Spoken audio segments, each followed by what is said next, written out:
Hello everyone, welcome to online engineering. इस particular session में हम लोग बात करने वाले हैं about the different methods of designing that we use in RCC. Total actually 3 methods हैं। इन तीनों ही मेथड्स का ऑब्वियसली बात है, पूरे मेथड्स तो हम लोग यहाँ पर स्टडी नहीं कर सकते एक ही सेशन में, पढ़ेंगे जरूर से यहाँ पर मेथड्स को, लेकिन एक क्विक कंपैरिजन देख लेते हैं यहाँ पर 3 मेथड्स कौन कौन से हैं, किस तरह की डिजाइनिंग ये तीनों ही देते हैं। तो जो फर्स्ट मेथड है दैट इज WSM। WSM का फुल फॉर्म क्या है? तो that is working stress method. That is working stress method. अच्छा, जो सेकेंड मेथड है that is your ULM। ULM में UL क्या है? That is ultimate load method. That is ultimate load method. और जो तीसरा मेथड है दैट इज योर LSM। और एक्चुअली हम लोग यहाँ पर अभी LSM को ही शुरू करेंगे, बट एक पहले क्विक रिवीजन देख लेते हैं यहाँ पर इन तीनों का ही। तो तीनों के ही नाम क्लियर हो गए हैं, यहाँ पर मेथड नहीं लिखा है, M मतलब समझ में आ गया होगा आप लोगों को। देखिए, ऑब्वियसली बात है, जब मैं यहाँ पर आरसीसी की डिजाइनिंग कर रहा हूँ तो आरसीसी का जो स्ट्रेस स्ट्रेन कर्व था उसके बेसिस पे अगर मैं कंपैरिजन करता हूँ तो देखिए, ये हमारा आरसीसी का या सॉरी कंक्रीट का एक स्ट्रेस स्ट्रेन कर्व मैं कुछ इस तरह का बना देता हूँ। ठीक है, तो ये जो पर्टिकुलर कर्व है इसमें इनिशियली कुछ पोर्शन तक हमारा जो पर्टिकुलर कंक्रीट है वो कैसे बिहेव करता था? That was elastic. ठीक है, तो ये इलास्टिक लिमिट जो है, इलास्टिक लिमिट इसको मैं लिख ही देता हूँ यहाँ पर, this is your elastic limit. ठीक है, अब इलास्टिक लिमिट ऑब्वियसली बात है, यहाँ पर वाई एक्सिस पे आप सभी जानते हो इस तरफ लिखा जाता है स्ट्रेस और इस तरफ लिखा जाता था स्ट्रेन। तो इलास्टिक लिमिट पे एक पर्टिकुलर लेटर सपोज यहाँ पर स्ट्रेस की वैल्यू आ रही है मेरे पास, और ये मैं मान लेता हूँ दैट इज अराउंड 10 न्यूटन पर mm²। ठीक है, तो हमारा जो WSM है ना वो क्या बोलता है कि भैया आप सिर्फ और सिर्फ इलास्टिक लिमिट के अंदर ही लोड अप्लाई करोगे अपने आरसीसी कंक्रीट पर, है ना। अब अगर आप ये बोल रहे हो कि भी इलास्टिक लिमिट के अंदर अंदर ही लोड अप्लाई करोगे तो ऑब्वियसली बात है इलास्टिक लिमिट तो बहुत छोटी होती है कंक्रीट की।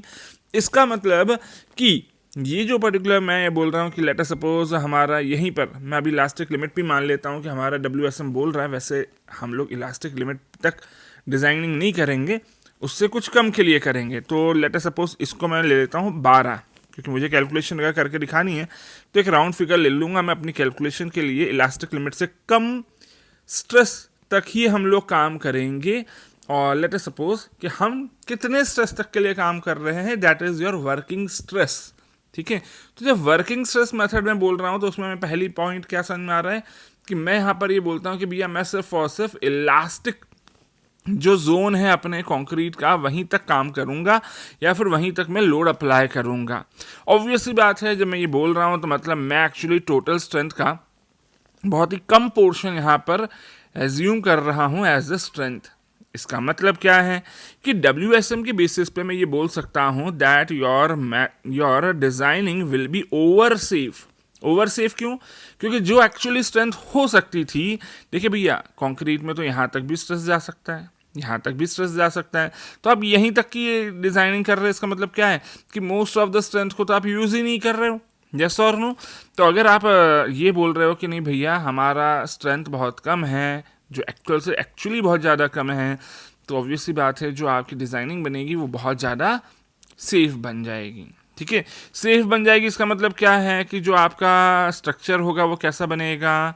वो बनेगा बल्कि स्ट्रक्चर। ठीक है, वो कैसा बनेगा? बल्कि स्ट्रक्चर बनेगा और कॉस्टली बन जाएगा, काफ़ी ज़्यादा कॉस्टली बन जाएगा। ठीक है, ठीक है सर, चलिए इतनी बात समझ में आती है ना। अब लेट अस सपोज इसको थोड़ा सा नीचे भी आएगा फेलियर के पहले। ठीक है, ये ग्राफ को मैं थोड़ा सा वापस से बना देता हूँ यहाँ पर, है ना, नीचे भी तो आता है फेलियर के पहले। सो ये आया यहाँ से नीचे आया। ठीक है, अब सुनिएगा जरा, ये तो एक बेसिक इंट्रोडक्शन समझ में आया होगा वर्किंग स्ट्रेस में हम लोग कहाँ तक लोड लेते हैं। लेकिन अगर मैं अल्टीमेट लोड मेथड की बात कर रहा हूँ तो अल्टीमेट लोड मेथड क्या बोलता है कि आप ये जो अल्टीमेट स्ट्रेस है ना कंक्रीट का, ये अल्टीमेट स्ट्रेस तक का आप यहाँ पर स्ट्रेस अप्लाई कर सकते हो। लेट अस सपोज ये अल्टीमेट दिख रहा है, लेट अस सपोज इसको मैं मान लेता हूँ दिस वैल्यू इज 50 न्यूटन पर mm²। है ना। तो यहाँ पर जैसे मैंने बोला वर्किंग स्ट्रेस क्या बोल रहा था कि भाई 10 न्यूटन पर एम एम स्क्वायर तक का लोड आप अप्लाई करोगे, लेकिन अल्टीमेट लोड मेथड क्या बोलेगा कि भैया 50 न्यूटन पर एम एम स्क्वायर तक का लोड आप अप्लाई कर पाओगे। तो ऑब्वियसली बात है, अगर यहाँ पर लोड ज़्यादा लगाने के लिए आप डिज़ाइनिंग कर रहे हो, सॉरी लोड नहीं, स्ट्रेस ज़्यादा कैरी करा जा सकता है, ये मानते हुए अगर आप डिज़ाइनिंग कर रहे हो, तो यहाँ आप ज़्यादा स्ट्रेस लगा सकते हो, ये मानते हुए डिज़ाइनिंग कर रहे हो। इसका मतलब क्या होगा कि जो आपका स्ट्रक्चर बन जाएगा that will be very under safe. जो स्ट्रक्चर बनेगा, अगर आप ये बोल रहे हो कि नहीं भैया हाई स्ट्रेस अप्लाई किया जा सकता है, मतलब ज़्यादा एरिया की ज़रूरत नहीं पड़ेगी आपको फॉर द सेम लोड, हाँ है ना, ज़्यादा एरिया की ज़रूरत नहीं पड़ेगी। इसका मतलब क्या है कि हमारा जो स्ट्रक्चर बनेगा वो कैसा बनेगा, स्लेंडर बनेगा। स्लेंडर मतलब क्या, पतले दुबले से स्ट्रक्चर बनेंगे, ठीक है। इसमें क्या है, इसमें कॉस्ट सबसे कम लगेगी, लेकिन भैया इतना ज़्यादा अनसेफ हम स्ट्रक्चर नहीं बनाते हैं। तो अंडर सेफ या अनसेफ स्ट्रक्चर क्योंकि हम प्रेफर नहीं करते हैं, ये जो अल्टीमेट लोड मेथड है ये जनरली प्रेफर नहीं किया जाता है, ठीक है। अब प्रेफर नहीं किया जाता तो ऑब्वियसली बात है ज़्यादा डेप्थ में उसको पढ़ने की ज़रूरत भी नहीं है। लेकिन नेक्स्ट आता है अपना LSM, जो कि सबसे ज़्यादा यूज़ हो रहा है। IAS कोड के जो भी इम्पॉर्टेंट क्वेश्चंस इवन आप लोगों के एग्ज़ाम में आते हैं, वो भी सारे आपको मोस्टली LSM पर ही मिलते हैं, ठीक है। LSM क्या बोलता है कि भैया इन दोनों के बीच में ही मैं स्ट्रेस यहाँ पर मैक्सिमम अप्लाई कर पाऊंगा। लेट अस सपोज यहाँ कर देता हूँ, तो यहाँ तक का ही आप लोड अप्लाई कर सकते हो। और अगर लेट अस सपोज उसको मैं लिख देता हूँ 30 न्यूटन पर mm स्क्वायर, ठीक है। एग्जैक्टली बीच में नहीं बोल रहा हूँ मैं, है ना, लेकिन हाँ इन दोनों के बीच में ही कहीं कोई वैल्यू होगी जहाँ तक आप लोड अप्लाई कर सकते हो अकॉर्डिंग टू LSM, ठीक है। कि मतलब आप अल्टीमेट जो लोड है वहाँ तक आप लोड अप्लाई नहीं करोगे, उसमें कुछ फैक्टर ऑफ सेफ्टी आप अप्लाई करते हो और वहाँ तक के लिए आप डिज़ाइनिंग करते हो। तो अगर मैं LSM बोल रहा हूँ तो LSM में मैंने क्या बोल दिया, 30 न्यूटन पर mm स्क्वायर तक का आप यहाँ पर स्ट्रेस अप्लाई करोगे। तो ऑब्वियसली बात है, ये जो पर्टिकुलर हमारा सेक्शन बनेगा वो बहुत ज़्यादा अंडर सेफ भी नहीं होगा और ओवर सेफ भी नहीं होगा। मैं यहाँ पर क्या बोल सकता हूँ, that this is balanced safety रहेगी। बैलेंस्ड सेफ्टी रहेगी इसका मतलब क्या है कि सेफ्टी तो है ही, साथ साथ में आपकी इकोनॉमिकल स्ट्रक्चर भी बन जाता है। क्यों? क्योंकि भैया बहुत ज़्यादा आप मोटा भी स्ट्रक्चर नहीं बना रहे हो, बहुत ज़्यादा पतला भी नहीं बना रहे हो कि अनसेफ हो जाए, है ना। तो ये जो मेथड है, ये जो इम्पॉर्टेंट स्ट्रक्चर्स हैं उनके लिए ज़्यादा प्रेफर किया जाता है। इम्पॉर्टेंट स्ट्रक्चर्स मतलब ऐसे स्ट्रक्चर जिनमें मेरे लिए कॉस्ट इम्पॉर्टेंट है, और हाँ ऑब्वियसली बात है सेफ्टी भी रहेगी प्रायोरिटी, लेकिन कॉस्ट भी प्रायोरिटी है यहाँ पर। तो फिर वहाँ पर आप जनरली आप LSM का यूज़ करते हो, ठीक है। अब अगर अभी भी किसी को न समझ में आया हो तो लेट अस सपोज कि अगर एक लोड मैं मान लेता हूँ फॉर अ लोड ऑफ 30, 50 और 10, तो एक काम कर देता हूँ, लोड में मान लेता हूँ 1500 आप न्यूटन का लोड, हाँ न्यूटन लिख दूँ या किलो न्यूटन लिख दूँ, चलिए अभी इजी करने के लिए मैं न्यूटन में ही ले लेता हूँ, छोटा सा लोड लिया है ना। तो अभी ये बताओ एरिया ऑफ स्ट्रक्चर, ठीक है, area of structure member according to पहला मेथड अकॉर्डिंग टू WSM कितना हो जाएगा। मैंने एक यहाँ पर सिंपल सी आर्बिट्री वैल्यू ली थी कि भैया 10 न्यूटन पर mm स्क्वायर तक का आप यहाँ पर लोड अप्लाई करोगे, है ना। तो ऑब्वियसली बात है टोटल लोड अपॉन स्ट्रेस मैं यहाँ पर अगर करूँगा, ये न्यूटन में है, ये न्यूटन पर mm स्क्वायर में है, तो मुझे क्या मिल जाएगा कि भैया आपको 150 mm स्क्वायर तक का एरिया देना पड़ेगा अगर आप WSM से डिज़ाइनिंग करते हो। तो इन द सेम वे अगर ULM से डिज़ाइनिंग करते हो तो क्या देखने को मिल रहा है कि 1500 डिवाइडेड बाय 50, है ना। इसका मतलब यहाँ पर वैल्यू क्या आ जाएगी, 30 mm स्क्वायर, मतलब बहुत पतला सा आपको स्ट्रक्चर देना है। इन द सेम वे अगर मैं बात कर लेता हूँ LSM में, तो LSM में क्या दिख रहा है, 1500 डिवाइडेड बाय 30, मतलब दिस इज 50 mm स्क्वायर, है ना। तो ऑब्वियसली बात है कि यहाँ पर देखने को मिल रहा है कि ULM से सबसे ज़्यादा पतला दुबला सा स्ट्रक्चर बन रहा है और WSM से सबसे मोटा स्ट्रक्चर बन रहा है। अब देखो मोटा स्ट्रक्चर ऐसा नहीं है कि हम लोग नहीं दे सकते, लेकिन हम लोग कब देंगे, हम लोग सिर्फ तभी देंगे जब मुझे पता है कि यार ये जो स्ट्रक्चर बन रहा है इसमें कॉस्ट नहीं, इसमें सेफ्टी सबसे ज़्यादा इंपॉर्टेंट है, ठीक है।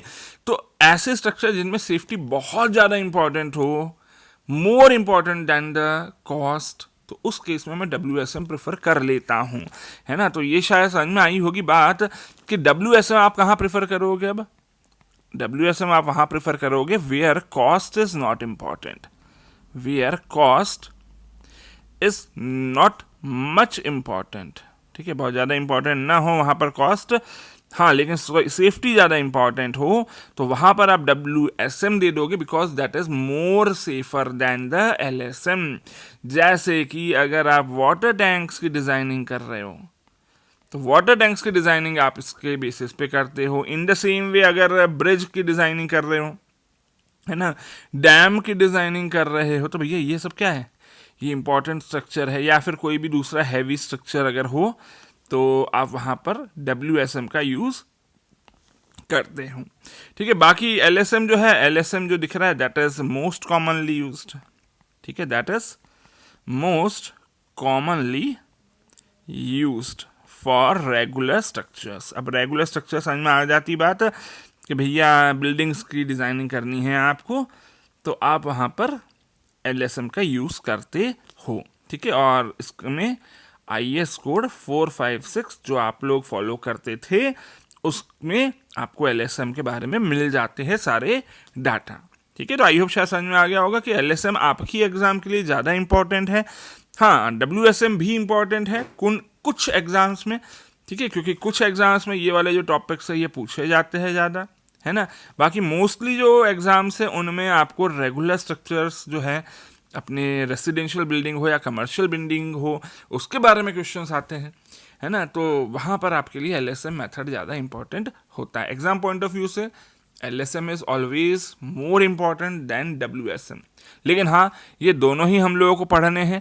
ULM को हम लोग इग्नोर कर सकते, लेकिन हाँ, इतना भी इग्नोर मत करो कि कभी इंटरव्यू वगैरह में कहीं कुछ पूछ ले कोई तो बिल्कुल भी जवाब ना दे पाओ आप, ठीक है। तो अल्टीमेट लोड तक आप लोड अप्लाई करते हो अपने ULM में, लेकिन क्योंकि इसके कारण जो हमारे स्ट्रक्चर्स मेंबर बनते हैं वो बहुत ज़्यादा अनसेफ बनते हैं, बहुत पतले दुबले बनते हैं, इसलिए हम इसको प्रेफर नहीं करते बिकॉज हमारे लिए सेफ्टी सबसे इंपॉर्टेंट क्राइटेरिया होता है किसी भी स्ट्रक्चर की डिज़ाइनिंग में। तो आई होप शायद यहाँ तक की बात क्लियर है। तो अब चलिए देखते हैं यहाँ पर LSM के बारे में भी बात करते हैं because that is most important method for our RCC structures. चलिए, हमारा जो पहला मेथड है, पहले मेथड का नाम लिख देता हूँ, दैट इज LSM। LSM का फुल फॉर्म है अपना लिमिट स्टेट मेथड, ठीक है। तो अब लिमिट स्टेट मेथड क्या बोलता है, ये बोलता है कि भैया आप किसी भी स्ट्रक्चर के लिमिट स्टेट पर काम करोगे। लिमिट स्टेट का मतलब होता है कि एक ऐसा स्टेट जब हमारा स्ट्रक्चर फेल हो जाए या हमारा स्ट्रक्चर अपने फेलियर की बाउंड्री पर हो तो उसको लिमिट बोल दिया जाता है। लिमिट मतलब समझ में आता है कि भैया देख मेरी लिमिट क्रॉस होगी ना तो फिर मैं ऐसा कर दूंगा वैसा कर दूंगा, होता है ना, ऐसा हम लोग बोलते हैं। तो लिमिट का मतलब क्या है, दैट इज बाउंड्री, ठीक है। तो जब मैं ये बोल रहा हूं कि बाउंड्री पर हूं और उस स्टेट को स्टडी करना है तो नाम क्या पड़ गया, लिमिट स्टेट मेथड। सिंपल सा मतलब है ना। लेकिन अब बात यह है कि सर लिमिट किसकी, लिमिट किसकी, दो तरह की लिमिट्स हो सकती है, अच्छी लिमिट भी हो सकती है, बुरी लिमिट भी हो सकती है ना। तो अब सवाल यहाँ पर आ रहा है कि अगर मैं किसी स्ट्रक्चर के लिमिट की बात कर रहा हूँ तो स्ट्रक्चर में भी इसी तरह से दो तरह की लिमिट्स आती हैं। दो तरह की कौन कौन सी आती हैं, तो ये बोलता है कि भैया दो लिमिट स्टेट को हम लोग पढ़ेंगे। पहला लिमिट स्टेट है that is limit state of collapse. Collapse का मतलब है फेलियर, ठीक है। अंडर द लोड मेरा स्ट्रक्चर फेल हो रहा है ड्यू टू एनी रीजन। अब वो रीजन क्या है वो आगे बताता हूं, लेकिन पहले सेकंड मेथड का नाम सुन लो, है ना। तो सेकंड यहाँ पर लिमिट क्या है, तो that is nothing but that is limit state of serviceability, ठीक है। तो अब सर्विसेबिलिटी क्या होती है, सर्विसेबिलिटी का मतलब होता है कि भैया क्या मेरा स्ट्रक्चर कि जो भी सर्विस है, सर्विस क्या है स्ट्रक्चर की, लेट अस सपोज अगर रेसिडेंशियल बिल्डिंग है तो वो क्या सर्विस देता है हमें, वो हमें सर्विस देता है कि भाई आप उसके अंदर सेफली कंफर्टेबली रह पाओ, है ना। रेसिडेंशियल बिल्डिंग मतलब मकान का यही तो सर्विस है हमारे लिए। ब्रिज की सर्विस क्या है कि भैया A पॉइंट से B पॉइंट तक मुझे एक स्मूथ, अनसेफ नहीं होना चाहिए जो आपका भी पाथ है वो smooth comfortable safe path provide करना, ब्रिज का ये काम है ना। तो जो भी काम है, क्या वो काम फुलफिल करवा रहा है, क्या वो सर्विस दे रहा है मुझे स्ट्रक्चर, तो उसको मैं बोल देता हूँ एज द सर्विसबिलिटी। ठीक है, तो अब सवाल ये आता है इन दोनों में हम लोग पढ़ते क्या क्या है ना, मतलब तो समझ में आया होगा। अब जब मैं कोलैप्स बोल रहा हूँ तो यहाँ पर हम लोग कई बार फेलियर भी बोल सकते हैं। ठीक है, अब लेकिन सवाल ये आता है कि फेलियर किन किन वजहों से होता है। तो ऑब्वियस सी बात है, फेलियर होता है because of some different type of distresses. ठीक है, तब डिस्ट्रेसेस क्या हो सकते हैं, let us suppose bending moment हो सकता है। ठीक है, बेंडिंग मोमेंट हो सकता है, शीयर फोर्स हो सकता है। अच्छा, इसका फुल फॉर्म अगर ना पता हो तो मैं पूरा पूरा लिख दूं क्या आप लोगों के लिए? चलो पूरा लिख देता हूँ, थोड़ा सा फास्ट लिख देना सर, क्योंकि ये बातें तो हम लोगों को पता है ना। तो बेंडिंग मोमेंट हो सकता है जो फेलियर कॉज कर ले, हो सकता है इसके अलावा सर शीयर फोर्स हो जाए जो कि फेलियर कॉज कर सकता है, हो सकता है सर कि कोई एक्सियल फोर्स हो जो फेलियर कॉज कर सकता है, हो सकता है सर कोई टॉर्जन है जो फेलियर कॉज कर दे, है ना, तो ये भी फेलियर कॉज कर सकता है। तो ये अलग अलग तरह के जो भी लोड्स हैं जो हमारे स्ट्रक्चर पे लग रहे हैं और फेलियर कॉज कर सकते हैं, इनको हम लोग स्टडी करते हैं इन योर कौन सा state, in the state of collapse. ठीक है, तो क्लियर है कि हम लोग इनके कारण जो भी फेलियर हो सकता है, और भी बहुत सारे हो सकते हैं, डिस्ट्रेसेस एक्सेट्रा भी लिख देता हूँ साथ में, तो हम लोग डिटेल में पढ़ेंगे ऑब्वियस ही बात है। लेकिन अभी देखते हैं कि भैया सर्विसिबिलिटी में हम लोग क्या पढ़ेंगे। तो देखो, जहां मैंने सर्विसिबिलिटी बोली, आपको क्या बोला कि भैया जो भी हमारे स्ट्रक्चर का काम है वो फुलफिल कर पाए। तो स्ट्रक्चर का काम क्यों अफेक्ट हो सकता है? भैया हमें देखकर डर लग रहा है, क्यों?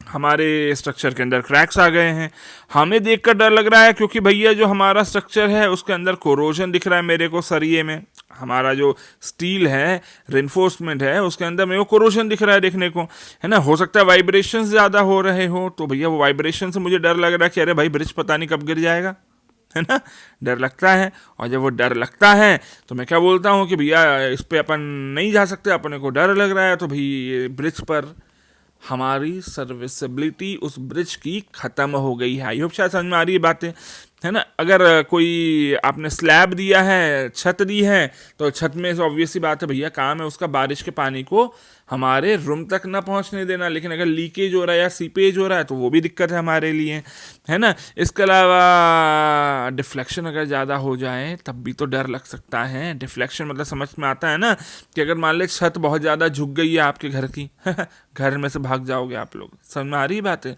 ब्रिज अगर बहुत ज़्यादा झूल रहा है मतलब वाइब्रेशंस हो गए, लेकिन अगर कहीं बीच में बहुत ज़्यादा बेंडिंग आ गई ब्रिज के अंदर, तो भी आप उस ब्रिज के ऊपर नहीं जाओगे, समझ में आ रही बात है। That is serviceability.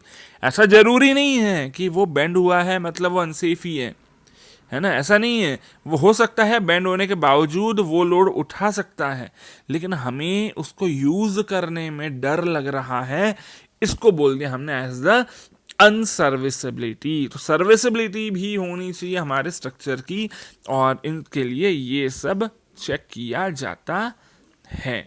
ठीक है, तो जब भी मैं सर्विसिबिलिटी की बात करूंगा तो मैं क्या क्या चेक करूंगा, आई होप शायद बातें समझ में आ गई है।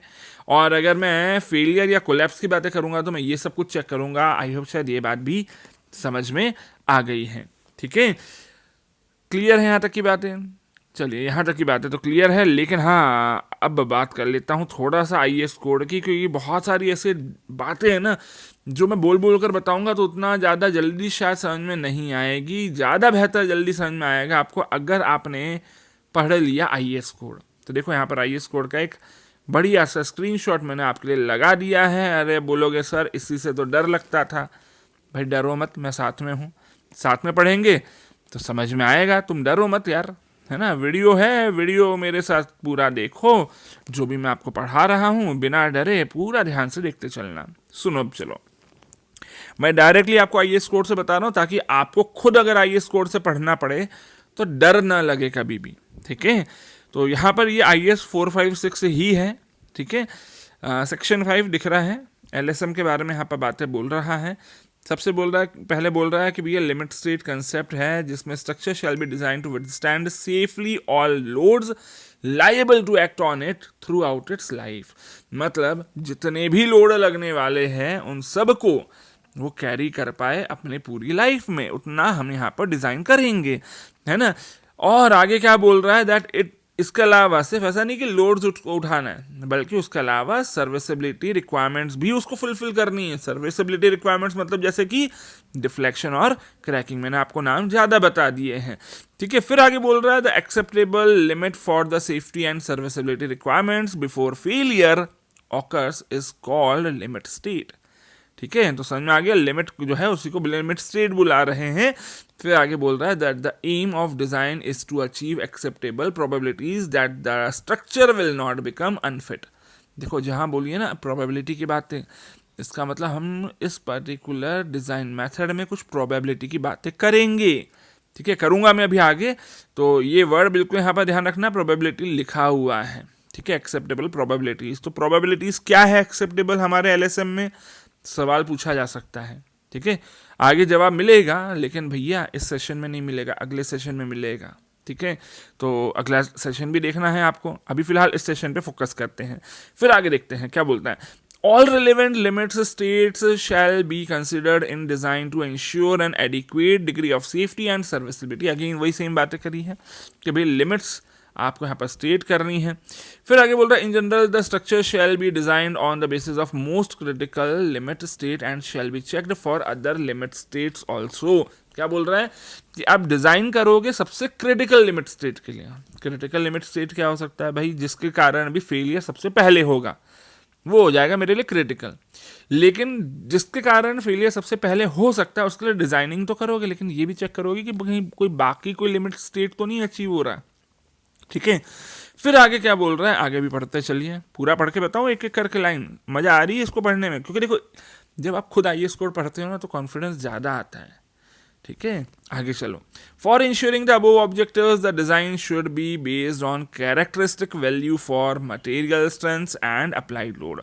मतलब मैं यहाँ पर बात करूंगा characteristic value for material strength भी, मतलब स्ट्रेंथ में भी मैं यहाँ पर कैरेक्टरिस्टिक स्ट्रेंथ की बात करता हूँ जो मैं ऑलरेडी आपको बता चुका हूँ, और लोड में भी बातें करूंगा कैरेक्टरिस्टिक लोड की, ठीक है। तो वो भी आगे सीखोगे आप। फिर आगे बोलता है that the design values are derived from the characteristic values through the use of partial safety factors. मतलब आप एलएसएम में यूज करते हो कुछ पार्शियल सेफ्टी फैक्टर्स। पार्शियल क्यों बोला जा रहा है, क्योंकि ओवरऑल सेफ्टी फैक्टर्स नहीं है, पार्शियल का मतलब है एक पार्ट पे लगा रहे हो।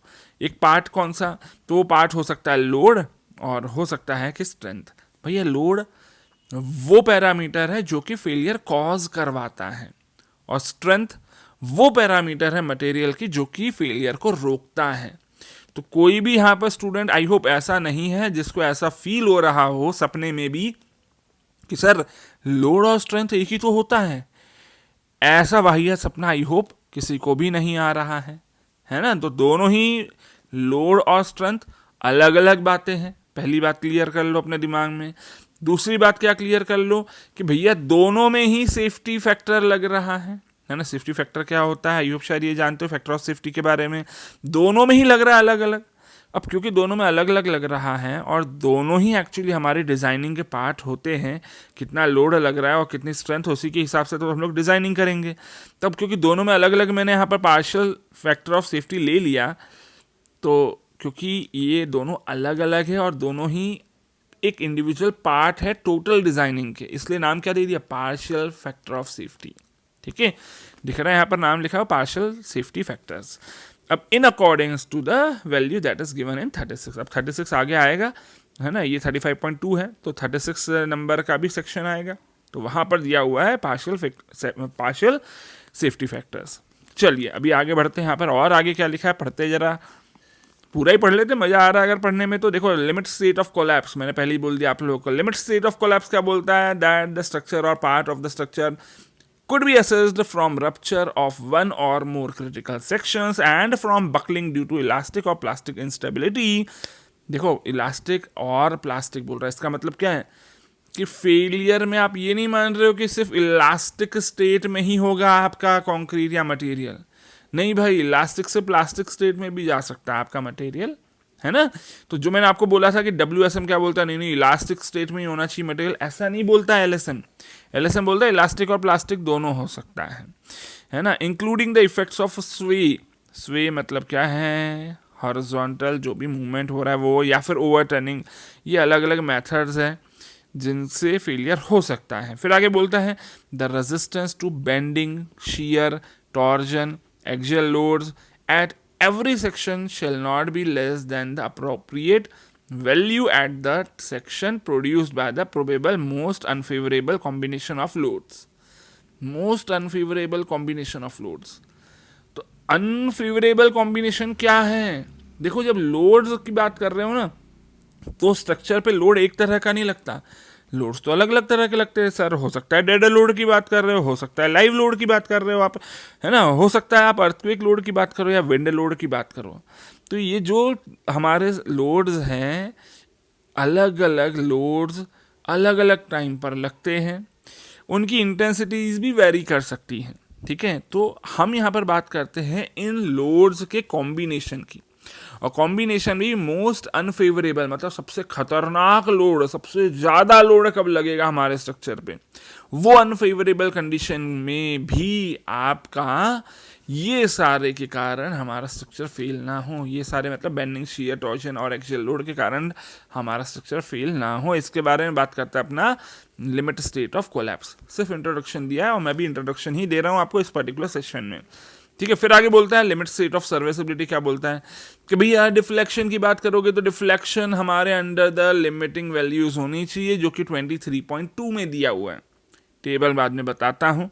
ठीक है, बट इसी के अलावा क्रैकिंग के बारे में क्या बोल रहा है, तो क्रैकिंग के बारे में जरूर आप यहां पर नोट डाउन कर लेना, बिकॉज क्रैकिंग की वैल्यूज यहां पर दी हुई है इस सेक्शन में। क्या बोल रहे हैं दैट कि जो हमारे क्रैक्स है वो एनवायरनमेंट और टाइप ऑफ स्ट्रक्चर पे डिपेंड करेंगे कि हम लोग कितनी लिमिट की क्रैकिंग अलाउ करने वाले हैं। ठीक है, तो लिमिट्स ऑफ क्रैकिंग किस पर डिपेंड करता है कि हमारा स्ट्रक्चर कैसा है, कितना इंपॉर्टेंट स्ट्रक्चर है, और वो कौन से एनवायरनमेंट को एक्सपोज्ड है। ठीक है, where specific attention is required to limit the design crack width to a particular value, crack width calculation में be done using the formula given in the annexure F. चलो छोड़ो, अभी मेरे को क्रैक विड्थ में कैलकुलेशन नहीं सीखना है, लेकिन हाँ क्रैक विड्थ समझ में तो आता है कि विड्थ ऑफ क्रैक की बात हो रही है, उसकी वैल्यू कितनी लिमिट की गई है ये एनवायरनमेंट पे डिपेंड करता है, ये बात तो क्लियर है। क्योंकि अगर मान लीजिए एनवायरनमेंट बहुत सीवियर है तो वहाँ पर वो क्रैक बहुत बड़ा होने में टाइम नहीं लगेगा। ठीक है, और अगर क्रैक छोटा सा भी है और एनवायरनमेंट सीवियर है तो उसका इफेक्ट हमारे क्रैक के कारण स्ट्रक्चर पे बहुत ज़्यादा हो सकता है। इसीलिए नीचे पढ़ते जरा आगे, the surface width of the structure should not in general exceed 0.3 mm। ठीक है, तो यहाँ पर क्या बोल रहा है कि विड्थ की वैल्यू जो है हमारे क्रैक के विड्थ की वैल्यू इन जनरल क्या है 0.3 mm से ज़्यादा नहीं होनी चाहिए। तो यहाँ पर मैं चलिए आपके नोट्स के लिए लिख ही देता हूँ that crack width should not be more than 0.3 mm लिखना था, 0.3 mm for in general conditions। ठीक है, इन जनरल कंडीशंस का मतलब क्या है, इन जनरल कंडीशंस का मतलब है where cracks is not harmful and does not have any serious adverse effect upon the preservation of reinforcing steel nor upon the durability of the structure। मतलब कोई भी ऐसा एनवायरनमेंट नहीं है जो कि रेनफोर्सिंग स्टील को अफेक्ट कर दे या फिर ड्यूरेबिलिटी ऑफ द स्ट्रक्चर को अफेक्ट करे, तो वहां पर 0.3 mm तक का आप विड्थ अलाउ कर सकते हो। फिर आगे बोलता है that in members where cracking in the tensile zone is harmful. अगर टेंसाइल जोन में क्रैकिंग हार्मफुल है क्योंकि वो एक्सपोज्ड है कुछ ऐसा एनवायरनमेंट वेदर के लिए जहाँ पर मॉइस्चर हो या सॉइल हो, तो 0.2 mm तक का आप क्रैक अलाउ कर सकते हो। ठीक है, तो it should not be more than 0.2 mm। अगर वहां पर कांटेक्ट है इन, अच्छा पूरा पूरा लिख देता हूं चलिए, बिल्कुल अगर आप लोग नोट्स लिख रहे हो तो क्या बोला that tensile reinforcement side is in contact with moisture, is in contact with moisture and soil। ठीक है, एंड बोल दो या और बोल दो, और विल बी बेटर।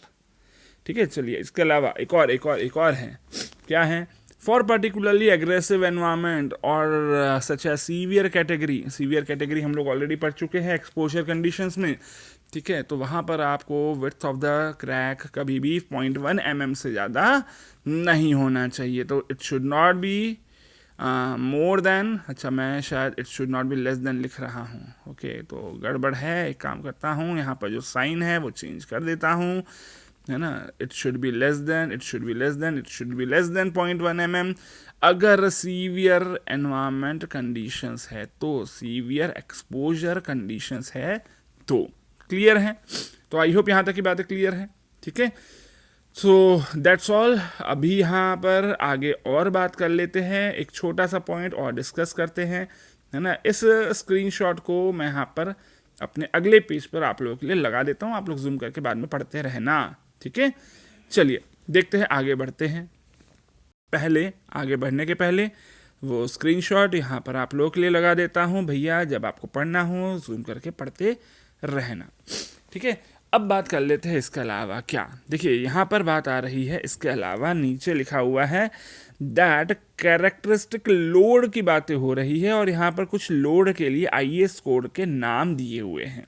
नाम बिल्कुल आपको पूछे जा सकते हैं, तो जहाँ लोड की बातें हो रही है तो लोड के लिए जो भी IS कोड्स हैं उनके नाम आपको पता होने चाहिए, बिकॉज एग्जाम में क्वेश्चंस आ जाते हैं। जैसे कि IS 875 पार्ट 1 है अगर, तो part 1 is for the dead loads, part 1 is for the dead load calculation. Dead load मतलब जो अपने बिल्डिंग का सेल्फ लोड है उसकी कैलकुलेशन के लिए।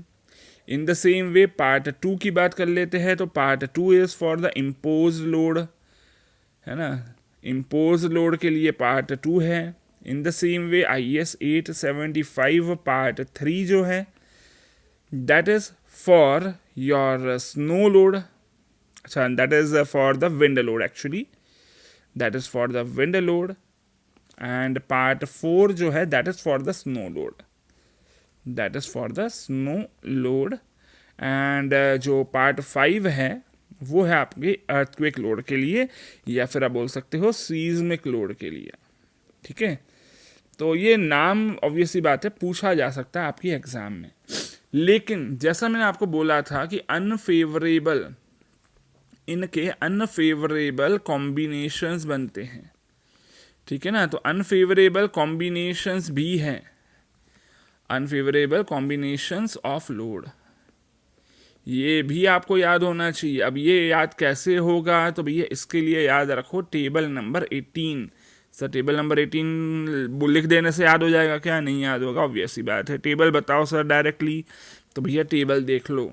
ठीक है, इस टेबल को अच्छे से याद रखना है, लेकिन हाँ इस टेबल में बहुत सारी चीज़ें हैं जो आपको सीखनी भी है, तो पहले ध्यान से इस लेक्चर को पूरा सुन लो। ऐसा नहीं कि इसके स्क्रीनशॉट को डायरेक्टली रख लिया अपने नोट्स में संभाल कर, सुने जरा। सबसे पहली बात, यहाँ पर बात हो रही है पार्शियल सेफ्टी फैक्टर की। पार्शियल क्यों बोला, आई होप शायद समझ में आ गया है, क्योंकि सर हम लोग लोड पे भी यहाँ पर सेफ्टी फैक्टर लगाते हैं और स्ट्रेंथ पे भी लगाते हैं। ठीक है, लोड कॉम्बिनेशन इधर लिखा हुआ है, डेड लोड प्लस अपना impose load, dead load plus wind load, dead load, impose load और विंड लोड। ठीक है, तो यहाँ पर टोटल 3 कॉम्बिनेशन बन सकते हैं। ठीक है, इसी के अलावा इधर दिख रहा है लिमिट स्टेट ऑफ कोलैप्स बचाने के लिए मोस्ट अनफेवरेबल कॉम्बिनेशन क्या बनेगा। In the same way limit state of serviceability बचाने के लिए क्या कॉम्बिनेशन बनेगा। कॉम्बिनेशन शायद समझ में नहीं आएगा इस टेबल को देखकर, लेकिन कैसे बनना है कॉम्बिनेशन वो मैं समझाता हूँ। देखिए, अगर डेड लोड और इम्पोज लोड ही है, ठीक है, अगर यही 2 लोड हैं, तो डेड लोड के साथ आपको यहाँ पर मल्टीप्लाई करना है 1.5। ठीक है, क्या मल्टीप्लाई करना है आपको 1.5। और देखो जरा एक बार 1.5 के साथ साथ यहाँ पर क्या दिख रहा है सर, ऊपर एक बढ़िया सा ब्रैकेट दिख रहा है, ये दिख रहा है ना ब्रैकेट, इसका मतलब ये डेड लोड और इम्पोज लोड दोनों के लिए ही 1.5 ही आपको लेना है। ठीक है, तो यहाँ पर 1.5 plus 1.5 dead load plus 1.5 live load, ये कॉम्बिनेशन बन जाएगा यहाँ पर। ठीक है, आई होप शायद समझ में आई है बात। ठीक है, अच्छा, इसी के अलावा आगे देखते हैं यहाँ पर dead load plus wind load भी है अगर साथ में, तो यहाँ पर क्या बनेगा 1.5 dead load plus 1.5 wind load. ठीक है, इन द सेम वे अगर डेड लोड भी है, लाइव लोड भी है और विंड लोड भी है, तीनों हैं, तो उस केस में क्या बनेगा, देखिए सर 1.2 आप ले लेंगे फॉर ऑल द थ्री। ठीक है, 1.2 ले लेंगे फॉर ऑल द थ्री, मतलब 1.2 dead load plus 1.2 live load plus 1.2 wind load. ठीक है, आगे सुनिएंगे। सर यहाँ पर ये 0.9 भी लिखा हुआ था, इसको तो आपने पढ़ा ही नहीं। देखो इस 0.9 को अभी इग्नोर करो, बाद में पढ़ाता हूँ, है ना। अभी 1.5 पढ़ लिया था अपन ने, अभी आगे सुने। In the same way serviceability limit को चेक करने के लिए क्या है, dead load plus live load, dead load plus wind load. क्यों? क्योंकि सेकंड वाले में यहाँ पर लाइव लोड नहीं था। ठीक है, इसलिए डैश लिखा हुआ है। In the same way dead load plus 0.8 times of live load plus 0.8 times of wind load. ठीक है, ये कॉम्बिनेशन यहाँ पर बन रहे हैं। ठीक है, बट अब इस टेबल का यूज कैसे करना है इसके बारे में बात करेंगे, बट उसके अलावा एक और पॉइंट यहाँ पर सुनो, नोट्स में लिखा हुआ है कुछ बातें, वो भी पहले यहाँ पर आईएएस कोड से ही सुन लो पहले, फिर मैं लिख कर दूंगा आपको। क्योंकि आईएएस कोड से एक बार सुन लिया ना, तो मेरा लिखा हुआ आपको लगेगा कि यार ये तो सर इजी है बहुत, है ना। सुने क्या बोल रहा है कि अगर आप अर्थक्वेक इफेक्ट कंसीडर कर रहे हो तो आप ईएल को सब्सटीट्यूट कर सकते हो फॉर डब्ल्यूएल, मतलब डब्ल्यूएल की जगह आप ईएल लिख सकते हो अगर अर्थक्वेक लोड भी है तो। ठीक है, दोनों में से जो भी ज़्यादा होगा, विंड लोड ज़्यादा हो या फिर अर्थक्वेक लोड ज़्यादा हो, दोनों में से जो भी ज़्यादा हो उसको आप डब्ल्यूएल की जगह लिख सकते हो। पहला पॉइंट क्लियर है। विंड लोड की जगह ईएल लिख दो या डब्ल्यूएल लिख दो, दोनों में से जो भी ज़्यादा हो। ठीक है, आगे सुनो। Second, limit state of serviceability में gamma F given in the table are applicable for the short term effect. ठीक है, शॉर्ट टर्म इफेक्ट के लिए ये जो गामा एल है वो लेने हैं। लॉन्ग टर्म में वहाँ पर क्रीप का जो इफेक्ट है ना, ये कंसिडर यहाँ पर नहीं किया गया था। ठीक है, चलिए आगे बढ़ते हैं। थर्ड क्या लिखता है, थर्ड नहीं एक्चुअली ये 1 ब्रैकेट करके लिखा हुआ, ये 0.9 के लिए। ठीक है, 0.9 क्यों लिखा है यहाँ पर, 0.9 लिखा है, बोलता है कि भैया आप या तो 1.5 ले लो या फिर 0.9 ले लो। किसके लिए? डेड लोड के लिए। तो 0.9 कब लोगे? जब आपका डेड लोड, मतलब जो सेल्फ वेट है आपके स्ट्रक्चर का, वो एक स्टेबिलिटी प्रोवाइड करने वाला फोर्स हो, जैसे कि डैम में होता है ना, रिटेनिंग वॉल में होता है। ठीक है, तो उस केस में अगर आपका डेड लोड या फिर self weight of the structure, अगर self weight of the structure की स्टेबिलिटी बढ़ाने का काम करता हो, तो उस केस में आपको डेड लोड के साथ 0.9 मल्टीप्लाई करना है, ना कि 1.5। अब बहुत लोगों के दिमाग में सवाल आएगा, सर ऐसा क्यों? तो भैया देखो, अगर मैं ये बोल रहा हूँ कि डेड लोड हमारी सेफ्टी प्रोवाइड कर रहा है, तो सेफ्टी जो प्रोवाइड कर रहा है वो क्या है? वो एक्चुअली मेरे स्ट्रक्चर के लिए स्ट्रेंथ होगी, हाँ या ना। सेफ्टी प्रोवाइड कर रहा है मतलब स्ट्रेंथ होगी।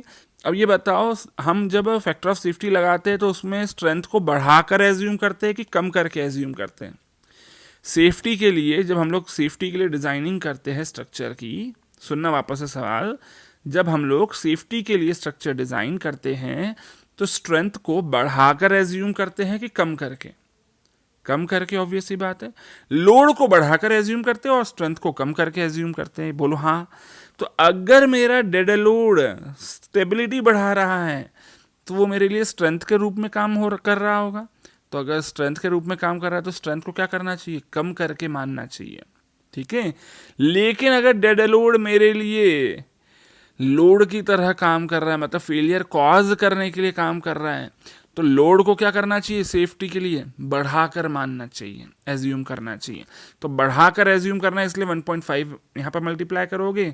अगर डेड लोड हमारे लिए फेलियर कॉज करने वाला फोर्स है, लेकिन अगर वो फेलियर रोकने वाला फोर्स होगा तो आप 0.9 मल्टीप्लाई करोगे।